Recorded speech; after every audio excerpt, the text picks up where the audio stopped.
साथीहरु आजको मेरो मिनी भ्लगमा अनि हजुरहरु पनि सन्चै हुनुहुन्छ होला। मलाई चाहिँ आज अलिकति सन्चो छैन, त्यही भएर चाहिँ म हस्पिटल जाँदैछु। हस्पिटल जानलाई नि कति गाह्रो छ, हामी बस्ने ठाउँमा टाढा जानुपर्छ, नजिक छैन। हामी चाहिँ गाउँतिर बस्छौँ कि, त्यही भएर अनि मलाई चाहिँ यताको बारेमा केही पनि थाहा थिएन। अनि हाम्रो यहाँ नजिकै एउटा भाउजू हुनुहुन्छ, उहाँ भाउजूलाई चाहिँ म हस्पिटल लगेर गएँ।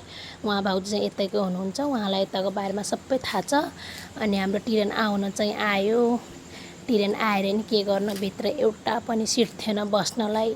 अनि यताउति हामीले सिट हेऱ्यौँ, कहीँ पनि भेटाएन। अनि उभिँदा उभिँदै खुट्टा कस्तो कि दुखिरहेको थियो। अनि मैले चाहिँ भने कि भाउजू बसौँ भने। अनि हामी चाहिँ भुइँमै बस्थ्यौँ, यताउति मान्छे हेरिरहेको थिएँ।